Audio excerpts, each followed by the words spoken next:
কারো অধিকার যদি কেউ নষ্ট করে, ওই সমাজটা মানবিক সমাজ কঠিনকালেও হতে পারে না। এজন্য 3 নম্বর আল্লাহ বললেন ওয়া ইতা ইদিল কুরবা, নিকটাত্মীয়দেরকে দাও। কি দিবা? তাদের অধিকার দিয়ে দাও। বোনের অধিকার বুঝিয়ে দাও, মেয়ের অধিকার বুঝিয়ে দাও, ফুফুর অধিকার বুঝিয়ে দাও। দেখবেন অনেক মায়েরা ছেলের পাতে মুরগির রান দেয়, মেয়ের পাতে দেয় মুরগির ঠ্যাং। আমি যে টপিকটা নিয়ে আজকের ঐতিহাসিক চট্টগ্রামের প্যারেড ময়দানের তাফসিরুল কোরআন প্রোগ্রামে আলোচনা করব, সেটা হচ্ছে সূরাতু আন-নাহলের 90 নম্বর আয়াত নিয়ে কিছু কথা আমরা উপস্থাপন করবার চেষ্টা করব ইনশাআল্লাহ। এই আয়াতটা অনেক কম্প্রিহেন্সিভ একটা আয়াত। সাইয়েদনা আব্দুল্লাহ ইবনে মাসউদ রাদিয়াল্লাহু তাআলা আনহু উনি বলেছেন ইন্নাহা মিন আজমাই আয়াতিল কুরআন, এটা কোরআনের সবচেয়ে জামি মানে আয়াত। যদিও ছোট্ট আয়াত, অল্প কিছু কথামালা, কিন্তু তিনি বলতেন এটা কোরআনের সবচাইতে জামি মানে সবচেয়ে কম্প্রিহেন্সিভ একটা আয়াত, যেখানে শব্দ কম কিন্তু এটার দোতনা, এটার আবেদন, এটার মিনিং অনেক বেশি। এই আয়াতে আল্লাহ তাআলা বেসিক্যালি আমাদেরকে 3টা বিষয়ে আদেশ করেছেন আর 3টা বিষয়ে বারণ করেছেন, মানে নিষেধ করেছেন। 3 do's and 3 don'ts, do's and don'ts, 3টা আদেশ 3টা নিষেধ। এই ছোট্ট একটা আয়াতে গোটা ইসলামী শরিয়ার the gist, the cream of the creams, গোটা ইসলামী শরিয়ার মূল নির্যাসকে আল্লাহ ঢুকিয়ে দিয়েছেন। 3টা আদেশ আর 3টা নিষেধ। আসুন আমরা সরাসরি কোরআন থেকে শুনি, সবাই পড়ুন। আউযু বিল্লাহি মিনাশ শাইতানির রাজীম। বিসমিল্লাহির রহমানির রহিম। ইন্নাল্লাহা ইয়া'মুরু বিল আদলি ওয়াল ইহসানি ওয়া ইতাই যিল কুরবা وينهى عن الفحشاء والمنكر والبغي يعظكم لعلكم تذكرون।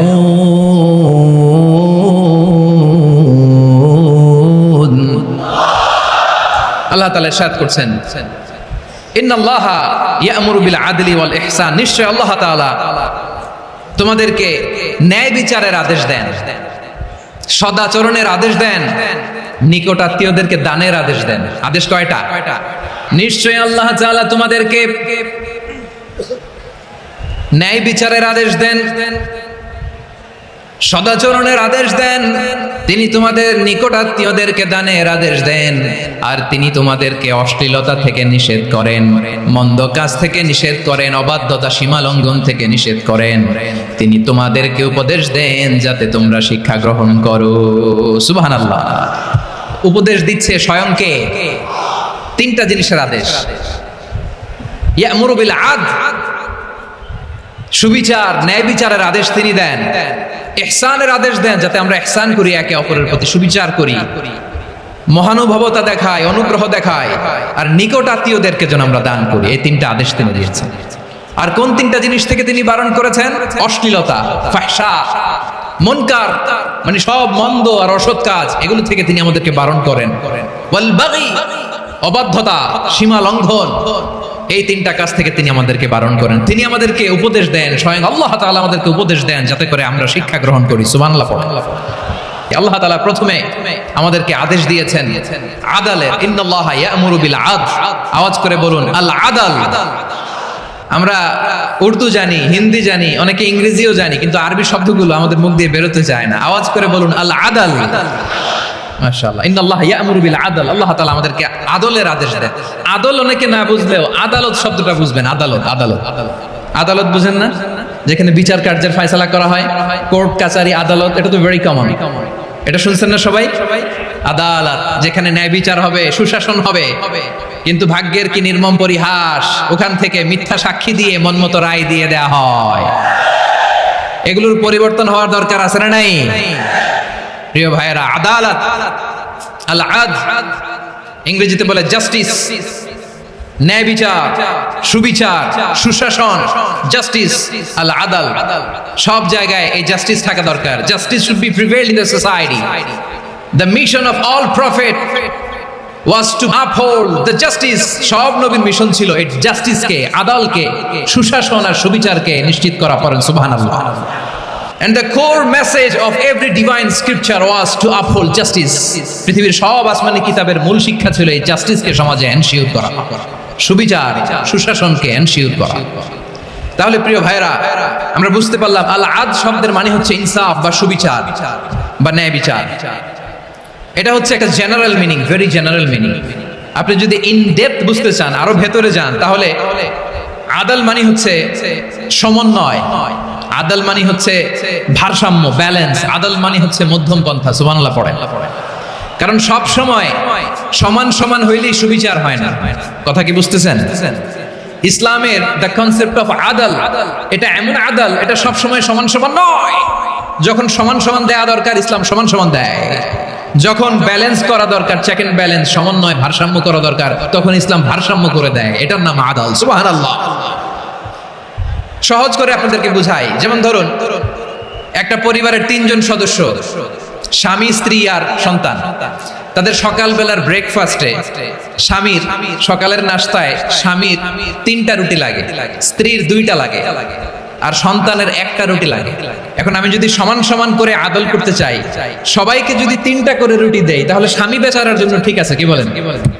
কথা কি বুঝতেছেন না কষ্ট হয়ে যাচ্ছে? যদি সমান সমানের নিয়মে আগাই, তাহলে 3টা করে যদি রুটি দেই, স্বামীর জন্য ওকে, কিন্তু স্ত্রীর জন্য 1টা বেশি হয়ে যায়। আর সন্তানের জন্য কয়টা বেশি হয়? আচ্ছা, এই তো বুঝতেছেন, মাশাআল্লাহ। আচ্ছা, 2টা করে যদি সবাই রে দেয় সমান সমান নীতিতে, তাহলে স্ত্রীর জন্য, স্ত্রী বেচারির জন্য ঠিক আছে, কিন্তু স্বামীর কয়টা কম পড়ে? আর সন্তানের বেশি হয়ে যায় কয়টা? আচ্ছা, সমান সমান নীতিতে সবাইকে যদি সকালের নাস্তার জন্য 1টা করে রুটি দেই, সন্তানের জন্য ঠিক আছে, কিন্তু স্ত্রী বেচারির কম পড়ে কয়টা? স্বামীর কম পড়ে কয়টা? 2টা। কথা কি বুঝতেছেন? আর আমি যদি স্বামীকে দেই 3টা, স্ত্রীকে দেই 2টা, আর সন্তানকে দেই 1টা, তাহলে কারো অপচয় হবে না। যার যতটুকু দরকার ঠিক ততটুকুই কাজে লাগবে। চিল্লায় বলেন ঠিক কি না? এটাই হচ্ছে ইসলামের আদাল, যেখানে যার যতটুকু দরকার তাকে সেখানে ঠিক ততটুকু দিয়ে দেওয়ার নামই হচ্ছে আদাল। চিল্লায় পড়েন আল্লাহু আকবার। রব্বুল আলামিন বলেন, ইউসিকুমুল্লাহু ফি আওলাদিকুম লিযযাকারি মিসলু হাযযিল উনসায়াইন। আল্লাহ তোমাদেরকে ওসিয়ত করেন, তোমাদেরকে আদেশ দেন, উত্তরাধিকার সম্পদ যখন বন্টন হবে, ছেলেরা যতটুকু পাবে, মেয়ে পাবে তার অর্ধেক। সুবহানাল্লাহ বলেন। দেখেন, ছেলে যতদূর, মেয়ে অর্ধেক। ছেলে ডবল পাবে। আপাত দৃষ্টিতে মনে হয় এখানে অবিচার হয়েছে, কিন্তু আসলে কি অবিচার হয়েছে? আপনি বিয়ের ক্ষেত্রে যান, ওইখানে আবার ছেলে মোহরানা দেয়, মেয়ে সেখানে মোহরানা পায়। তাহলে চেক এন্ড ব্যালেন্স, ভারসাম্য, ব্যালেন্স, মধ্যম পন্থা এখানে আছে না নাই? এটাই হচ্ছে ইসলামের আদল। আল্লাহ তাআলা এই আদলের আদেশ দিয়েছেন, সুবিচার, ন্যায় বিচার, সুশাসন এবং ভারসাম্যের আদেশ দিয়েছেন। প্রিয় ভাইরা, একটি শান্তিময় সমাজ, একটা সমৃদ্ধ সমাজ, একটা মানবিক সমাজ যদি আমরা পেতে চাই, এই আয়াতের মধ্যে যতগুলো পয়েন্ট আছে সবগুলোর বাস্তবায়ন লাগবে। এই আয়াতে আল্লাহ তাআলা একটা মানবিক সমাজের রূপরেখা টেনেছেন। তার প্রথম কথা হচ্ছে, ইন্নাল্লাহা ইয়ামুরু বিল আদল। আল্লাহ তাআলা তোমাদেরকে আদলের নির্দেশনা দেয়, সুবিচার, সুশাসনের নির্দেশনা দেয়। যে সমাজে আদল থাকে না, সেই সমাজে জুলুম মানুষের ঘাড়ে চেপে বসে। আদলের বিপরীত হচ্ছে জুলুম। আদলের বিপরীত কি? জুলুম বা জাওর, অত্যাচার, অবিচার, বৈষম্য। এই যে বৈষম্য বিরোধী ছাত্র আন্দোলন কেমন পড়ছে? এই যে একজন সমন্বয়ক তো দেখা করলো আমার সাথে। জুলুম মানে হচ্ছে বৈষম্য। বৈষম্যের স্থান ইসলামে নাই, অবিচারের স্থান ইসলামে নাই, জুলুমের স্থান ইসলামে নাই। আল্লাহ তাআলা বলেন যে আমি জুলুমকে নিজের জন্য হারাম করেছি এবং তোমাদের জন্য হারাম করেছি। বিশ্বনবী ফরমান, আল্লাহ তাআলা বলেন হাদিসে কুদসিতে, ইয়া ইবাদি ইন্নী হারামতুয যুলমা আলা নাফসি ওয়া জাআলতুহু বাইনাকুম মুহাররামান ফালা তাযালামু। আমার গোলামেরা শোনো, নিশ্চয়ই আমি আল্লাহ তাআলা জুলুমকে আমি আমার উপরে হারাম করেছি, অনুরূপভাবে জুলুম করাকে তোমাদের উপরেও হারাম করেছি। ফলে ফালা তাযালামু, তোমরা একে অপরের সাথে জুলুম করো না। নির্দেশনাটা কার? খবরদার, জুলুমের সাথে আমাদের কোনো সম্পর্ক নাই। আল্লাহ তাআলা আদলের আদেশ দিয়েছেন, আদালতের আদেশ দিয়েছেন, সুশাসনের, ন্যায় বিচারের আদেশ দিয়েছেন। ইন্নাল্লাহা ইয়ামুরু বিল আদল। আমাদেরকে আদল প্রতিষ্ঠা করতে হবে। জুলুমের সাথে ইসলামের কোনো সম্পর্ক নাই। আল্লাহ তাআলা জালিমদের জন্য কঠিন শাস্তি প্রস্তুত করে রেখেছেন। এক্সট্রা জুডিশিয়াল কিলিং এর কোনো হিসাব নাই। বিচার বহির্ভূত হত্যা, এনফোর্সড ডিসঅ্যাপিয়ারেন্স, গুম, যেটা সবচাইতে বড় মানবতা বিরোধী অপরাধ। কত মানুষ যে গুম হয়েছে তার কোনো ইয়ত্তা নাই। যেই ফ্যামিলির সদস্য গুম হয়েছে তারা কি ওই লোকটার জন্য মাগফিরাতের দোয়া করবে নাকি সুস্বাস্থ্যের দোয়া করবে তারা নিজেরাও জানতো না, কারণ জানে না ও বেঁচে আছে না মরে গেছে। আহা, বিডিআর নওজওয়ানদের যারা ছাড়া পেল দেখলাম বিনা অপরাধে, কোনো অন্যায় ছাড়া অপরাধ ছাড়া তাদের জীবন থেকে, তাদের তারুণ্যের, তাদের যৌবনের 15 বছর 16 বছর 17 বছর নাই, 6 মাস বয়সের ছোট বাচ্চাকে রেখে জেলে গেছে। 6 মাসের মেয়ে বের হয়ে দেখে মেয়ের বয়স 17 বছর। মেয়ে বাবারে চিনে না, বাবা মেয়েরে চিনে না। মেয়েকে এখন বিয়ে দিয়ে আরেক ছেলের হাতে তুলে দিল। মেয়ের শৈশব বাবা দেখে নাই, মেয়ের কৈশোর বাবা দেখে নাই, মেয়ের তারুণ্য দেখে নাই। আরেক যুবককে দেখলাম 14 দিনের সংসার, 2 সপ্তাহের সংসার শেষে জেলে গেছে। কত যুবকের যে স্ত্রী চলে গিয়েছে ফ্যামিলি ছেড়ে, কারণ জানে না তো কবে আসবে, কি হবে, কেউ জানতো না। দাম্পত্য জীবনের মাত্র 14 দিনের স্মৃতি, এই স্মৃতিকে আঁকড়ে ধরে এক বোন 16টা বছর 17টা বছর কাটিয়ে দিয়েছে। আমি নিউজটা দেখে ভাবলাম আমার এই বোনের প্রতিটি দিন কিভাবে কেটেছে, প্রতিটি রাত কিভাবে কেটেছে, প্রতিটি ক্ষণ কিভাবে কেটেছে। বিশ্বনবী বলেছেন, ইত্তাকি দাওয়াতাল মাজলুম ফাইন্না লাইসা বাইনাহু ওয়া বাইনাল্লাহি হিজাব। মাজলুমের কান্নাকে ভয় করো, কারণ মাজলুমের কান্না আর আল্লাহর মাঝে কোনো পর্দা থাকে না। আমরা আর এরকম কোন জুলুম বাংলাদেশে দেখতে চাই না, জোরে বলেন ঠিক কিনা? আমার প্রিয় বীর চট্টলার তৌহিদি মুসলমান, আমরা আর নতুন করে কেউ জালিম হোক এটা চাই না, নতুন করে আবার কেউ ফ্যাসিস্ট হোক আমরা চাই না, এক দল আরেক দলকে নিশ্চিহ্ন করার রাজনীতি করুক আমরা চাই না। আমরা সুশাসনের বাংলাদেশ চাই, মানবিক বাংলাদেশ চাই, আমরা একটা সমৃদ্ধ বাংলাদেশ চাই, আমরা বিশ্বের বুকে সম্মান নিয়ে মাথা উঁচু করে দাঁড়াতে চাই, ঠিক কিনা বলেন?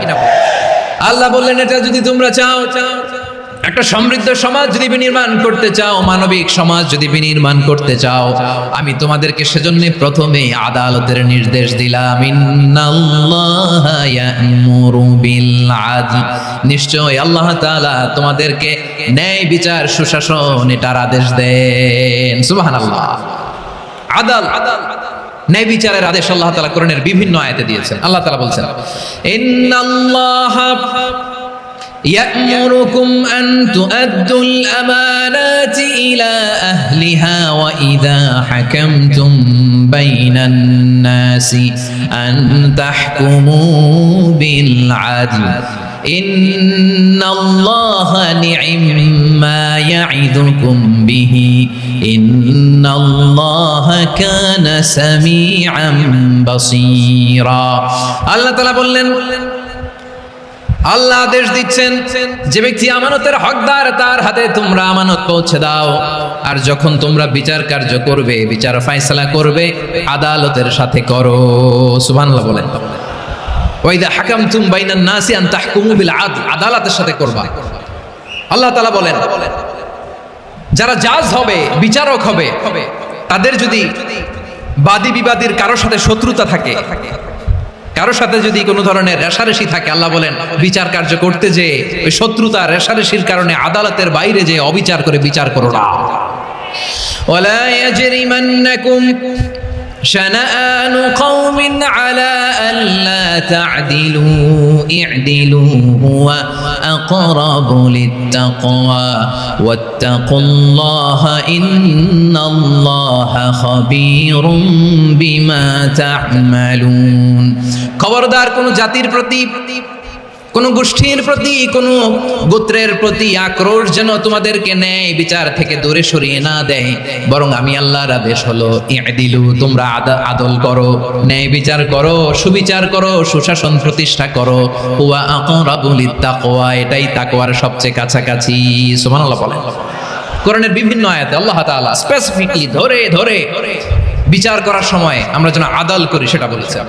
কোরআনের কোন কোন জায়গায় আল্লাহ তাআলা এই আল আদল শব্দটা ব্যবহার করেছেন, আবার একই জিনিস ইনসাফ, সুবিচার, সুশাসন, ন্যায় বিচার, ন্যায় পরায়ণতা বুঝাতে আল্লাহ তাআলা কখনো কখনো আল কিসত শব্দটা ব্যবহার করেছেন। আল্লাহ তাআলা বলেন, ওয়া ইন হাকামতা ফাহকুম বাইনাহুম বিল কিসত ইন্নাল্লাহা ইউহিব্বুল মুকসিতিন। যখন তুমি বিচার করবে, বিশ্বনবীকে উদ্দেশ্য করে অ্যাড্রেস করে বললেন, নবী হে ইহুদিরা কোনো বিষয়ে মীমাংসার জন্য যদি আপনার দরবারে আসে, যদি বিচার করতে হয়, খবরদার অবিচার করবেন না। ফয়সালা যেটা করবেন কিসতের সাথে করবেন, ন্যায় পরায়ণতার সাথে করবেন, কারণ ইন্নাল্লাহা ইউহিব্বুল মুকসিতিন, নিশ্চয় আল্লাহ রাব্বুল ইজ্জাত ন্যায় পরায়ণশীলদেরকে বড্ড ভালোবাসেন। সুবহানাল্লাহ বলেন। ন্যায় পরায়ণ লোকদেরকে আল্লাহ তাআলা বড্ড ভালোবাসেন। অন্য আয়াতে আল্লাহ তাআলা বলছেন, وَنَضَعُ الْمَوَازِينَ الْقِسْطَ لِيَوْمِ الْقِيَامَةِ فَلَا تُظْلَمُ نَفْسٌ شَيْئًا। আমি কিয়ামতের দিন ন্যায় পরায়ণতার মানদণ্ড স্থাপন করব, যেটাকে আমরা মিজানের পাল্লা বলি। আল্লাহ বলেন ন্যায় বিচারের মানদণ্ড কিয়ামতের ময়দানে আমি আল্লাহ স্থাপন করব। সেদিন কারো প্রতি বিন্দু পরিমাণ, এক চুল পরিমাণ অবিচার করা হবে না, কোনো বিচার করা হবে না। সেদিন সুশাসন হবে, সুবিচার হবে, ন্যায় পরায়ণতার সাথে বিচার হবে। আওয়াজ করে পড়েন আল্লাহু আকবার। তাহলে প্রিয় ভাইরা, যে তিনটি বিষয়ে আল্লাহ তাআলা আমাদেরকে আদেশ দিয়েছেন, তার প্রথমটা হচ্ছে আদালত, ইনসাফ, সুবিচার, ন্যায় বিচার। এটা আমরা চাই কি চাই না? বিশ্বনবী ন্যায় বিচার, ন্যায় পরায়ণতা, সুশাসন প্রতিষ্ঠিত করেন কি করেন নাই? আপনারা বিশ্বনবীর সিরাত যারা পড়েছেন, আপনি দেখবেন বিশ্বনবীর সিরাতের পরতে পরতে, বাকে বাকে, সিরাতের বাকে বাকে এই আদালতের নমুনা মেলে। সুবহানাল্লাহ বলেন। ছোট্ট একটা নমুনা রাসূল সাল্লাল্লাহু আলাইহি ওয়াসাল্লামের আসিরা আল আতরা থেকে ছোট্ট একটা নমুনা আপনাদের খেদমতে এখানে উপস্থাপন করি। বিশ্বনবী সাল্লাল্লাহু আলাইহি ওয়াসাল্লাম মক্কা বিজয় করলেন 8ম হিজরিতে। মক্কা বিজয় শেষে তিনি কয়েক সপ্তাহ মক্কাতে অবস্থান করলেন। ইন দ্য মিন টাইম মক্কার একটা ভেরি প্রেস্টিজিয়াস এন্ড ডিগনিফাইড ফ্যামিলির নারী চুরিতে ধরা পড়ল। কিসে ধরা পড়ল? আমাদের সমাজে আসেনি এটা? আছে? ছোট না বড়? হিসাব করে শেষ করা যায় না। 3.5 লাখ কোটি টাকা নাই উন্নয়ন প্রকল্পের নামে। 3.5 লাখ কোটি টাকা লিখতে পারবেন আপনি? এক টানে লিখতে পারবেন? বুঝতেছেন কত বড় সংখ্যা? হ্যাঁ, বনু মাখজুমিয়া গোত্রের এক নারী মক্কায় চুরিতে ধরা পড়ল। বলেন তো চুরি করলে বিধান কি? কি কাটতে হবে? চুরির বিধান হলো হাত কেটে দাও। দাও সেটা গোপনে নয়, প্রকাশ্যে জনসম্মুখে হাত কেটে দাও। বনু মাখজুমিয়া গোত্রের নারী যখন চুরিতে ধরা পড়লো, সাহাবারা চিন্তায় পড়ে গেলেন। সবে মাত্র মক্কার লোকেরা কালিমা পড়ে মুসলমান হয়েছে, ইসলামের আইন কানুন তেমন জানে না, ইসলামী শরিয়ার সাথে বেশি পরিচিত নয়। এখন যদি বিশ্বনবী চুরির যেই বিধান এটা যদি কায়েম করে হাত যদি কেটে দেয়, না জানি মক্কার লোকেরা আবার বিগড়ে যায়, না জানি মক্কার লোকেরা আবার মুরতাদ হয়ে যায়, না জানি মক্কার লোকেরা ইসলাম থেকে দূরে সরে যায়। চলো চলো সাহাবীরা মিলে পরামর্শ করলেন, চলো বিশ্বনবীর কাছে যে বলি, ও নবী, শুধু কেবলমাত্র একমাত্র এই নারীর জন্য চুরির হাত কাটার বিধানটা আপনি একটু থামিয়ে দেন। চুরির হাত কাটার যে বিধান এখানে একটু রহিত করে দেন, বাকিগুলা কইরেন মদিনাতে যে চলবে, কিন্তু মক্কা এবারের জন্য মাফ করে দেন। কিন্তু কে বলবে? এই যে পরামর্শ, সাজেশন, এটা কে দিবে বিশ্বনবীর কাছে? সাহাবারা চিন্তায় পড়ে গেলেন। আল্লাহর নবীর সামনে দাঁড়িয়ে আল্লাহর দেয়া হুদুদ, আল্লাহর দেয়া বিধান থামিয়ে দেওয়া, মাফ করে দেওয়া, এই কথা বিশ্বনবীর সামনে বলার সাহস তো কেউ রাখে না। কেউ কেউ বলল, বিশ্বনবীর পালক পুত্র যায়েদ বিন হারেসার সন্তান উসামারে বিশ্বনবী নাতির মতো আদর করে, বড্ড বেশি ভালোবাসে উসামারে। এজন্য সাহাবারা উসামাকে বলতো হিব্বু রাসূলিল্লাহ, বিশ্বনবীর ভালোবাসা। কি বলতো? সাহাবীরা বললেন বিশ্বনবীর ভালোবাসা হিব্বু রাসূলিল্লাহ, উসামারে পাঠাও। উসামারে বিশ্বনবী নাতির মতো স্নেহ করে, মায়া করে, ভালোবাসে। আমরা পারবো না, উসামা পারবে। সবাই মিলে ফুলিয়ে ফুসিয়ে উসামাকে, ছোট্ট উসামাকে রাজি করালো। উসামা এমন এমন কথা যে তুমি বিশ্বনবীর কাছে বলতে হবে, পারবা নাকি? উসামা বলে পারবো। সাইয়েদনা উসামা রাদিয়াল্লাহু তাআলা আনহু তরুণ সাহাবী বিশ্বনবীর কাছে গেলেন, যে বললেন, নবী, বনু মাখজুমিয়া গোত্রের এক নারী চুরিতে ধরা পড়েছে, এবারের জন্য কি এই মহিলাটারে মাফ করে দিলে হয় না? এবারের জন্য একটু ক্ষমা করা যায় না নবী? বিশ্বনবী বলেন, আতাশফাউ ফি হাদ্দিন মিন হুদুদিল্লাহ, তোমার এত বড় সাহস উসামা, তুমি আল্লাহর হাত, আল্লাহর দেয়া বিধান, এটার ব্যাপারে সুপারিশ করতে এসেছো? তোমরা কি জানো তোমাদের আগে যত কওম, যত গোত্র, যত জনপদ ধ্বংস হয়েছে তার কারণ ছিল তাদের মধ্যে গরিবরা অন্যায় করলে তারা বিচার করত, আর ধনীরা অন্যায় করলে তারা মাফ করে দিত। খবরদার! ওয়া আইমুল্লাহ লাউ আন্না ফাতিমাতা বিনতি মুহাম্মাদিন সারাকাত লাকাতা মুহাম্মাদুন ইয়াদাহা। বিশ্বনবী বললেন, ওরে ওসামা, বানু মাখজুমিয়ার ওই প্রেস্টিজিয়াস এন্ড ডিগনিফাইড ফ্যামিলির মেয়ে তো দূর কি বাত, অনেক দূরের কথা।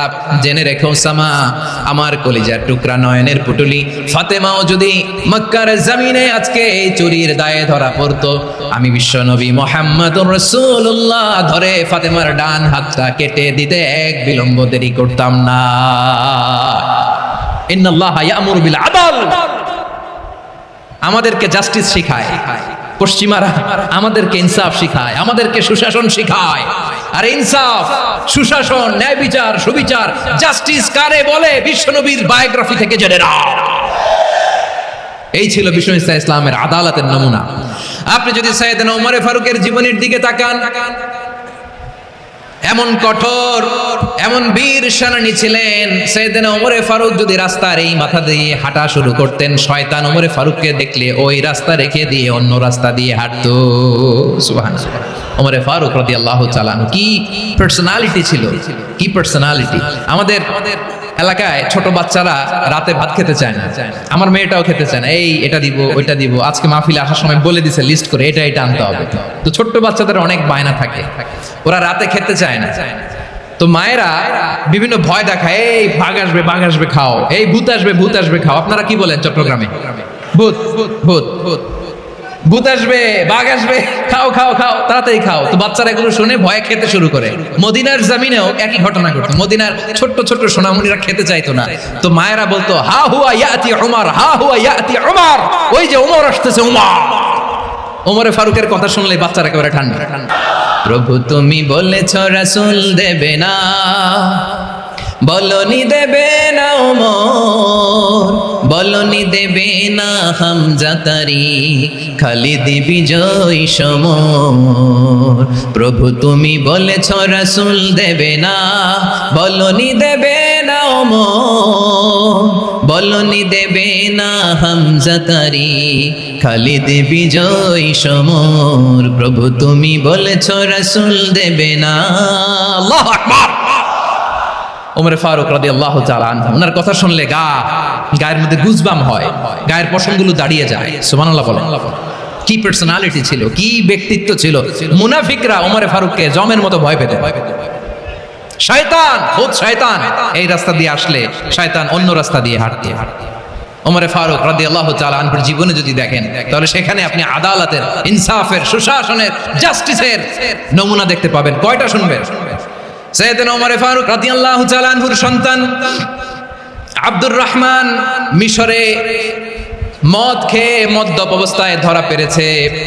মদ খাওয়ার কারণে, মদ যদি কেউ পান করে আর যদি প্রমাণিত হয়, তার বিচার হলো 80 বেত। আওয়াজ করে বলেন কয় বেত? বাংলাদেশেও তো এই আইন আছে নাকি? বাংলাদেশে আছে?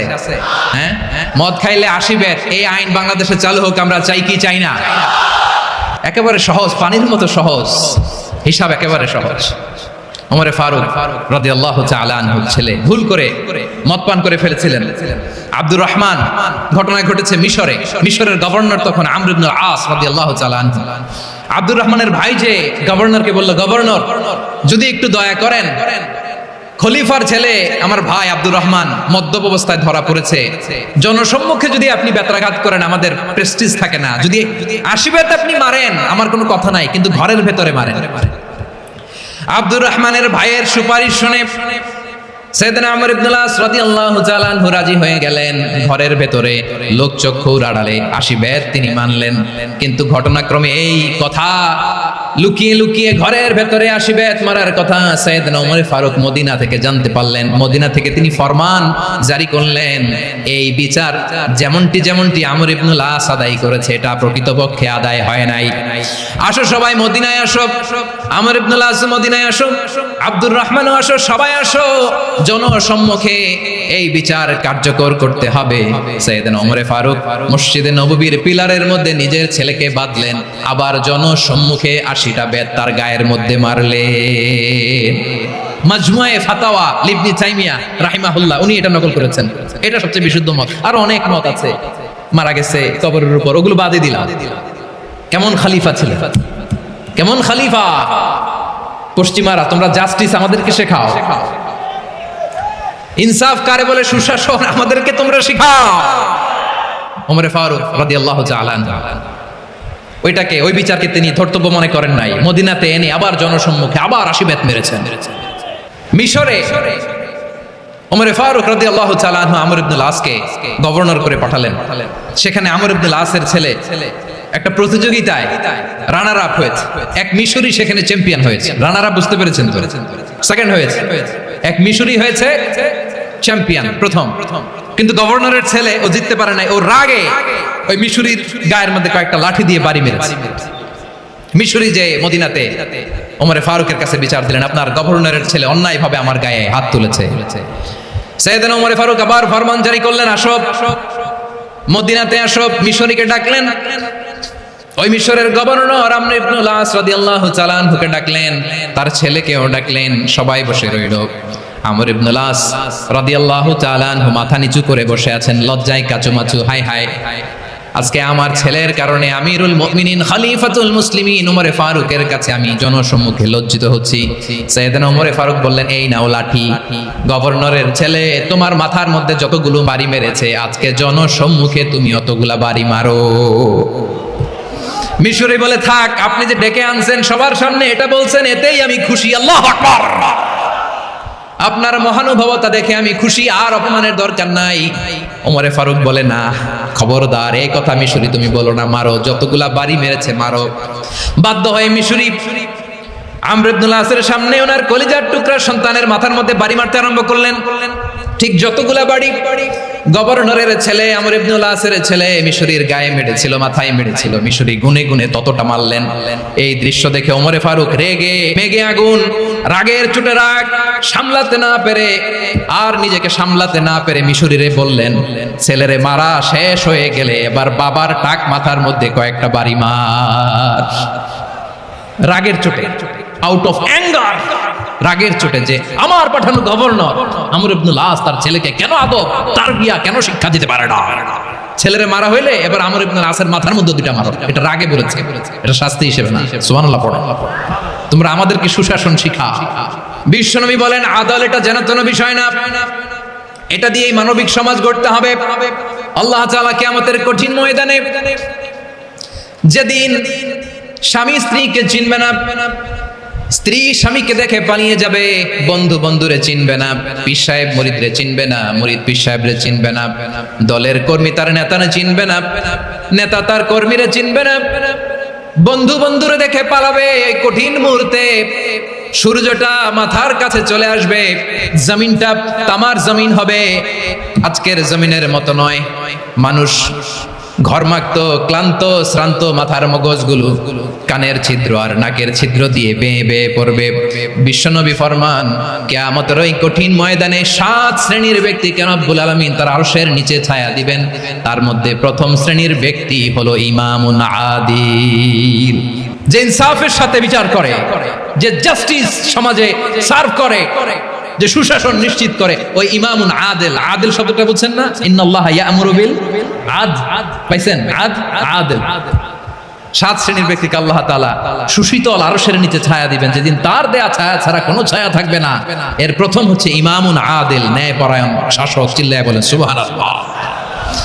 আবার বিশ্বনবী বললেন, ইন্নাল মুকসিতিনা ইনদাল্লাহি আলা মানাবির মিন নূর আন ইয়ামিনির রহমান। কিয়ামতের দিন যারা ন্যায় পরায়ণ হিসেবে আল্লাহর সামনে দাঁড়াবে, কিয়ামতের দিন রব্বুল আলামিন তার আরশের ডান দিকে ওই ন্যায় পরায়ণ লোকদের জন্য আরশের ডান দিকে একটা নূরের মিম্বারে তাদেরকে বসার সুযোগ করে দিবে।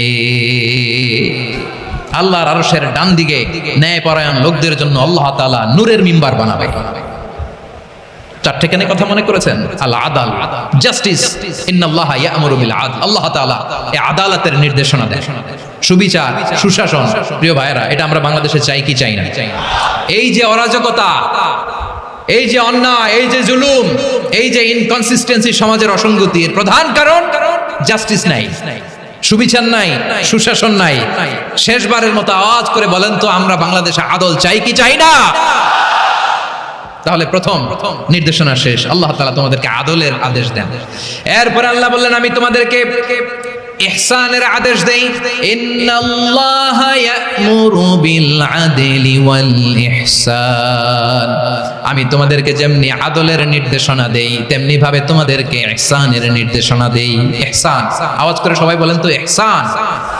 ইহসান মানে কারো প্রতি সফট হার্টেড হওয়া, মহানুভব হওয়া, অনুগ্রহ পরায়ণ হওয়া, অনুগ্রহশীল হওয়া, একে অপরের প্রতি দয়াদ্র হওয়া।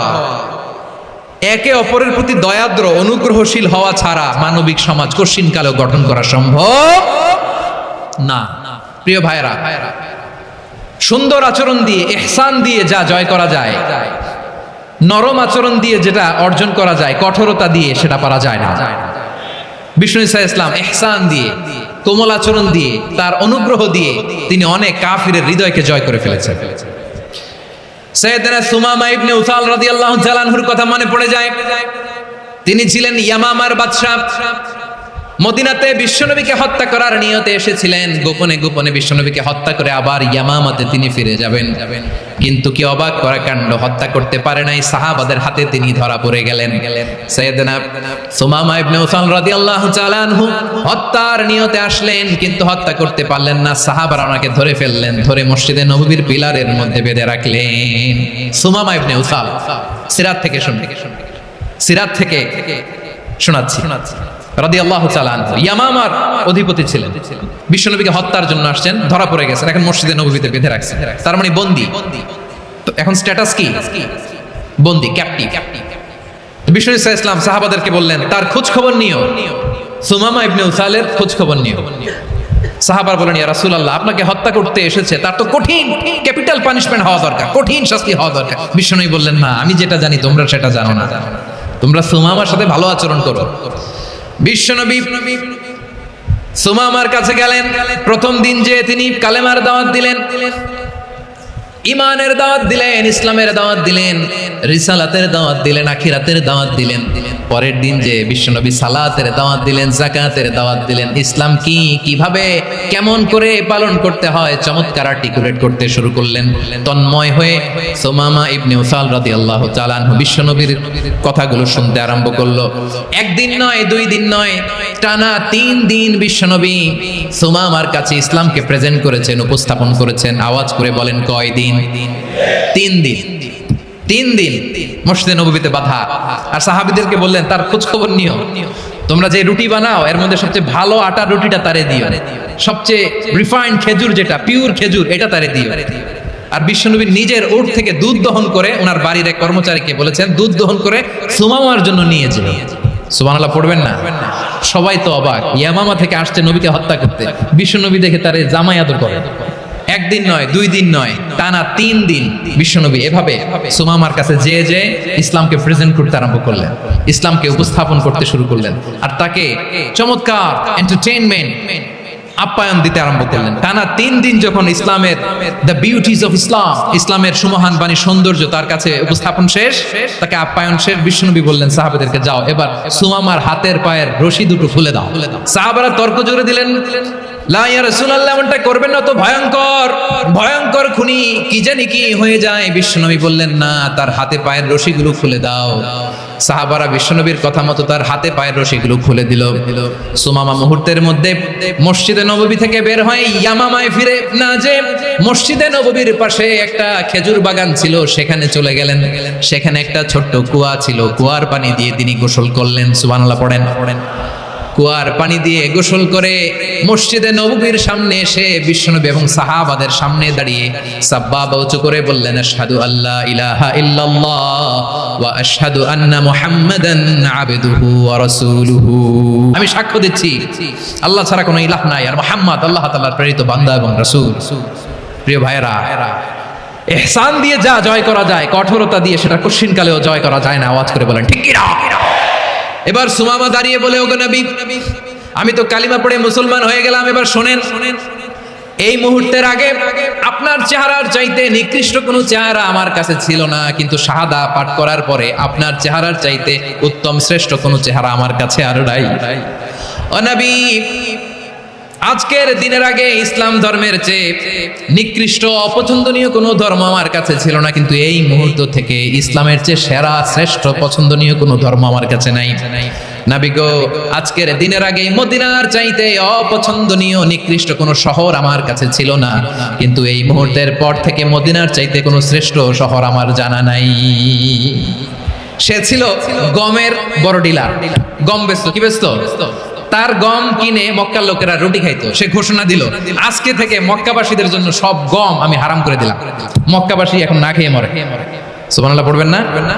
মক্কাবাসী বিশ্বনবীর কাছে আসলেন, এসে বললেন, মুহাম্মদ, আমরা তো তোমার ভাই, তোমার চাচা, তোমার ভাতিজা, তোমার আত্মীয়, তুমি সুমামারে বলো সে যেন আবার গমের সাপ্লাই মক্কার জন্য অনুমতি দিয়ে দেয়। বিশ্বনবীর অনুমতি ক্রমে সুমামা আবার মক্কাতে গম পাঠাতে শুরু করলো। পড়েন সুবহানাল্লাহ। ইহসান, ইহসান দিয়ে আপনি যেটা জয় করতে পারবেন, you can win the heart of your enemies. ইহসান দিয়ে আপনি আপনার শত্রুর হৃদয়কে জয় করতে পারবেন। এজন্য আল্লাহ বললেন, ওয়া আনফিকু ফি সাবিলিল্লাহি ওয়া লা তুলকু বিআইদিকুম ইলাত তাহলুকা ওয়া আহসিনু ইন্নাল্লাহা ইউহিব্বুল মুহসিনিন। তোমরা আল্লাহর রাস্তায় দান করবে আর নিজেরা নিজেদেরকে ধ্বংসের হাতে ঠেলে দিও না। তোমরা একে অপরের প্রতি ইহসান করবে, কারণ ইহসানকারীদেরকে আল্লাহ বড় ভালোবাসেন। সুবহানাল্লাহ পড়েন। আবার সূরা রহমান আল্লাহ বললেন, হাল জাযাউল ইহসানি ইল্লাল ইহসান ফাবিআইয়ি আলা, সবাই পড়েন, ফাবিআইয়ি আলাই রাব্বিকুমা তুকাযযিবান। ইহসানের প্রতিদান হিসেবে ইহসানি হয়। বিশ্বনবী সুমামার প্রতি যেমন ইহসান করেছেন, সুমামাও ঠিক তেমন ইহসান ফিরিয়ে দিয়েছে। ঠিক কিনা বলেন? তাহলে এক নম্বরে হচ্ছে আদ, ন্যায় বিচার। দুই নম্বরে সবাই বলেন ইহসান, সদাচরণ। ইহসান দুই ধরনের প্রিয় ভাইরা, ইহসান ফিল ইবাদা, ইহসান ফিল মুআমালা। ইহসান ফিল ইবাদা হচ্ছে একাগ্র অনুভবে ইবাদতে ডুব দেওয়া, এর নাম ইবাদতের ইহসান। সুবহানাল্লাহ পড়ুন। বিশ্বনবী বলেন, ইহসান মানে কি জানো নাকি? হাদিসে জিবরিলে সাইয়েদনা জিবরিল আলাইহিস সালাম বিশ্বনবীকে বললেন, আখবিরনি আনিল ইহসান। নবী আমাদেরকে বলেন ইহসান মানে কি? বিশ্বনবী বললেন, আনতা আবুদাল্লাহা কাআন্নাকা তারাহু ফাইন লাম তাকুন তারাহু ফাইন্নাহু ইয়ারাক। ইহসান মানে হলো এমন ভাবে তুমি আল্লাহর সামনে নিজেকে উজাড় করে ইবাদত করবে, তুমি ভাববে তুমি আল্লাহকে দেখতে পাচ্ছ। আর এটা যদি ভাবা তোমার জন্য কঠিন হয়ে যায়, অন্তত এতটুকু তুমি ভাববা যে আল্লাহ তোমাকে দেখতে পাচ্ছেন। ঠিক কিনা বলেন? ও আমার বীর চট্টলার ভাইয়েরা, কেউ যেটা দেখে না সেটা দেখে কে? এই বিশ্বাস হৃদয়ের মধ্যে আছে? নামাজে যখন দাঁড়ান এই ফিলিংসটা আনা যাবে? এসা পর্যন্ত যে আমরা হায়াত পাবো কোনো গ্যারান্টি আছে? সবাই আওয়াজ করে বলেন, গ্যারান্টি আছে? গ্যারান্টি নাই। এজন্য বিষ্ণু ইসলাম বলেছে, এমন ভাবে নামাজে দাঁড়াও, ইবাদত করো, মনে করো হতে পারে এটাই আমার জীবনের শেষ নামাজ।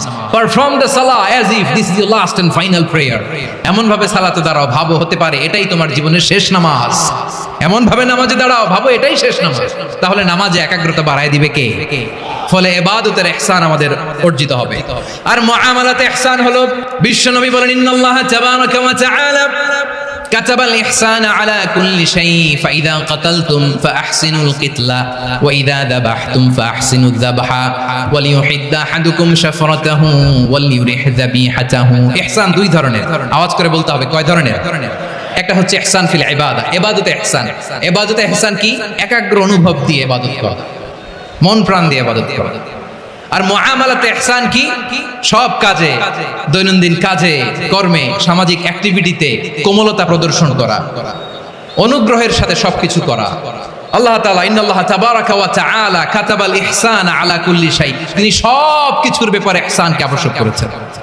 সবকিছু, মুমিনের সব কাজে ইহসানের পরশ থাকবে। ওয়া ইযা কাতালতুম ফাহসিনুল কিতলা, বিষ্ণুই বলেন তুমি যখন কাউকে হত্যা করো ইহসানের সাথে করো।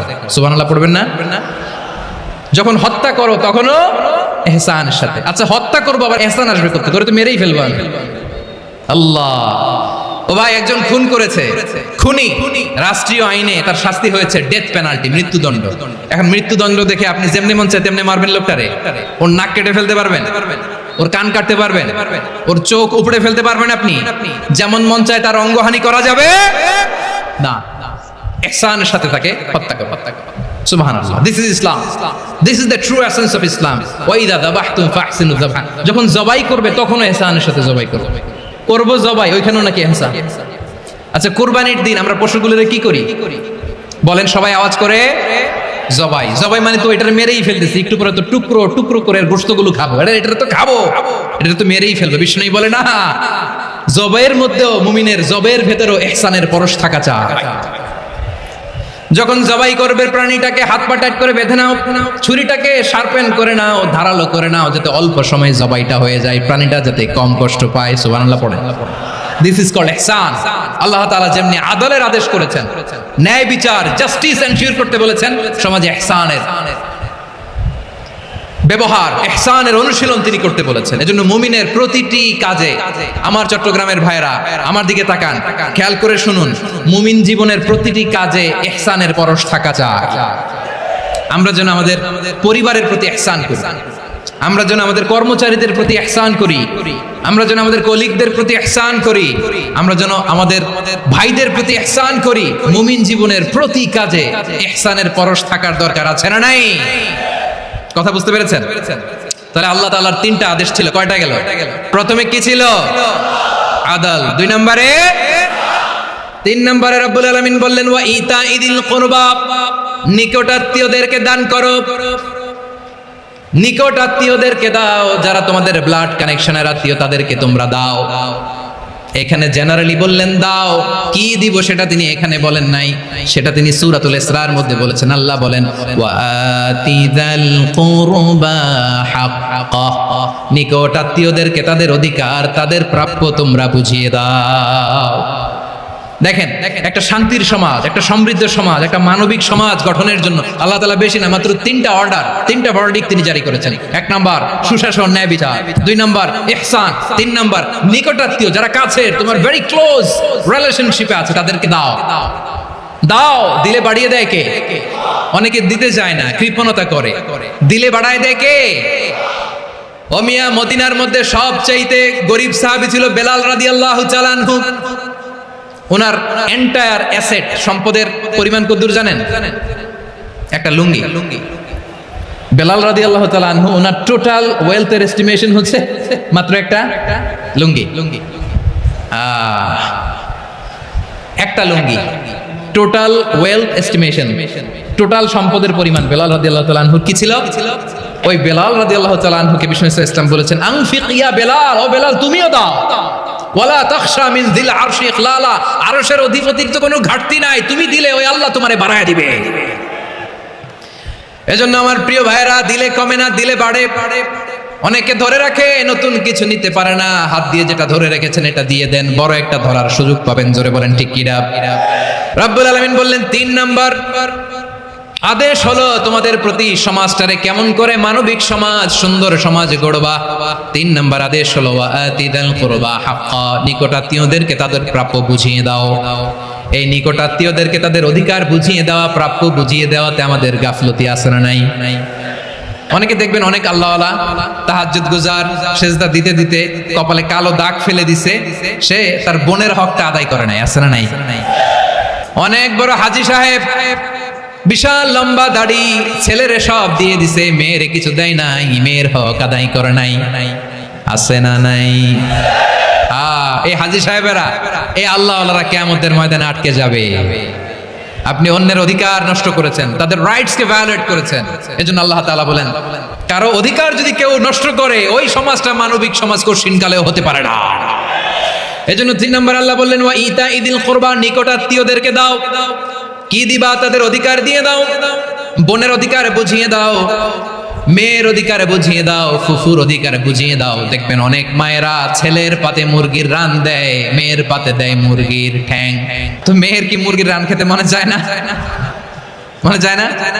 এমনটা করা যাবে না। নিকটাত্মীয়দেরকে অধিকার দিয়ে দাও, নিকটাত্মীয়ের সাথে সুসম্পর্ক রাখো। আদেশটা কার? এজন্য প্রিয় ভাইয়েরা, জীবনে যদি বারাকা অর্জন করতে চান, নিকটাত্মীয়দের সাথে সুসম্পর্ক রাখতে হবে, তাদের জন্য উপহার পাঠাতে হবে। বিশ্বনবী বলেন লা ইয়াদখুলুল জান্নাতা কাদে, যে ব্যক্তি আত্মীয়তার সম্পর্ককে ছিন্ন করে দেয়, সে কঠিন কালেও আল্লাহর জান্নাতে ঢুকবে না। আপনি কি এটারে সহজ হাদিস মনে করছেন?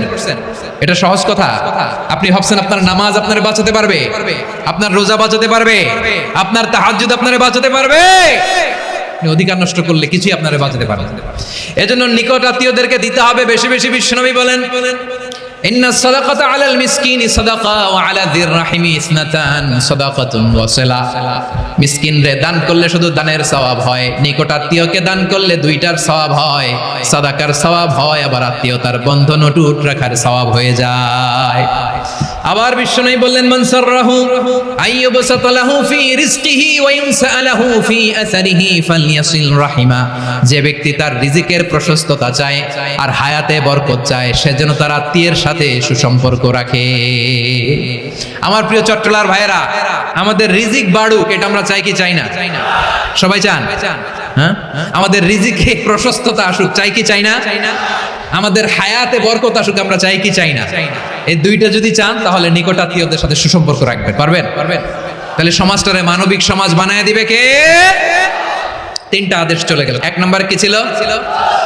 2 নম্বরে, 3 নম্বরে নিকটাত্মীয়দেরকে দান। আল্লাহ তাআলা তিনটা জিনিসের যেমনি আদেশ করেছেন, অনুরূপ ভাবে তিনটা বিষয় তিনি বারণ করেছেন, নিষেধ করেছেন, ওগুলোর কাছেও যাওয়া যাবে। রাব্বুল আলামিন বলেন, ওয়ায়ানহা আনিল ফাহশাই ওয়াল মুনকারি ওয়াল বাগি। আমি যেমনি তিনটি বিষয় আদেশ করলাম, অনুরূপ ভাবে তিনটি বিষয়ে বারণ করলাম, নিষেধ করলাম। আমার 1 নাম্বার নিষেধাজ্ঞা হলো অশ্লীলতার প্রতি। ফাহশা, ওয়ায়ানহা আনিল ফাহশা, আল্লাহ তাআলা অশ্লীলতাকে নিষেধ করেছেন।